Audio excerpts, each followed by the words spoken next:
Welcome to Halacha in a Year, where we can get to learn all the most relevant halacha through the prism of the Kitzur Shulchan Aruch. You are listening to Rabbi Ya'akov Trump. This year is kindly sponsored by the Moshe Group and CA in zechus of Rivka Biela, bas נחמה שיפרה, and in honor of Rabbi Trump. Today we're going to be learning the halachas of water travel before Shabbos. This is Siman Ayin Daled, the 74th chapter in the Kitzur Shulchan Aruch. Let's jump straight in. It is a very basic and simple halacha. We're going to look at some different permutations and see how it applies to us. So the basic background is that a person may not take a sea trip 3 days before Shabbos. Let's look at a few basics. Why is this? The main basic concern is that people get sick in the first 3 days of seafair, and therefore it ruins one's Shabbos being at sea in such a situation. There are obviously many other ancillary concerns as well, and that is that non-Jews would be doing work for you on Shabbos as a Jew, and it's by necessity, but at that point you put yourself into that situation. A few basics. When do the 3 days begin? So it should already be Tuesday evening, because that's 3 days from Friday evening, although the Mishnah Berurah does cite an opinion that it includes the day of Shabbos, which would mean Wednesday evening would be the deadline from which a person may not travel.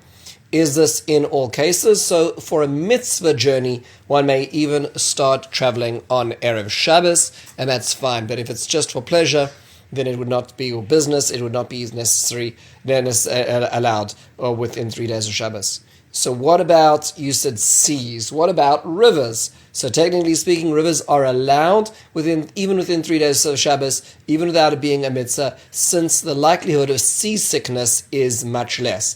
Are there any conditions about river travel on boats? So the answer is yes, as long as they will not be forced to transgress Shabbos later on, even for one's own safety. Wait a second.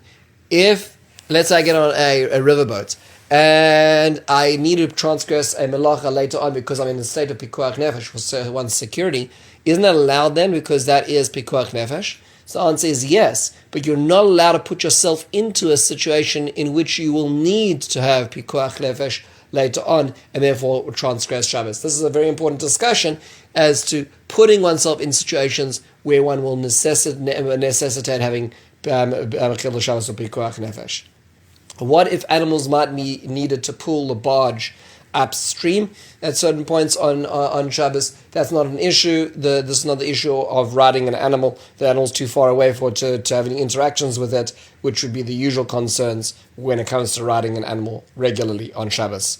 How does one deal with the fact that the shipmen, the mariners, are doing malachas for the passengers on Shabbos on a hour by hour basis? So that is fine as long as most of the passengers are non-Jewish, and therefore the reason why the ship is going, this barge, this steamer is going, is not because of you, not because of the Jews. It is because of this is a financial vehicle of travel, and you happen to be one of the beneficiaries. If the boat is docked, may I walk on and off of it on Shabbos? So one concern is the gzeira against swimming, and therefore it may be a concern of entering onto the water. This would be allayed if a person were to have been on the boat, which is docked, when Shabbos comes in during the period of twilight, then one may come and go on it, on Shabbos is considered as if it's part of one's place on Shabbos. What if the boat I was in docks on Shabbos? So let's say a person is on a boat, and travel is unforeseeable, one arrives, and the boat docks on Shabbos. May I get off? The answer is not so simple, because the Tchum Shabbos, the area in which I'm able to habituate and walk around, is actually set at the moment that Shabbos comes in. Once the sun sets on a Friday afternoon, at that point in time, your ship was at sea, which means to say that the port of arrival is not included in your particular Tchum Shabbos. You may walk around the entire boat, which is considered part of the Tchum, but you may not leave more than 4 amos once you enter the port or the dock, which presents many difficulties. This is also akin to, let's say, a person makes the mistake of taking a flight which is too close to Shabbos.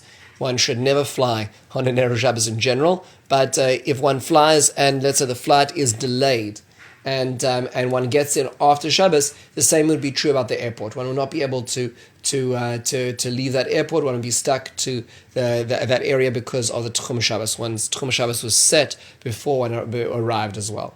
Can one catch a river taxi to get to a minyan on Shabbos? So technically speaking, the getting to a minyan is a Dvar Mitzvah, so one could get on that on Erev Shabbos to get to the minyan. Of course, the three conditions. Number one is the boat is mostly shuttling non-Jews.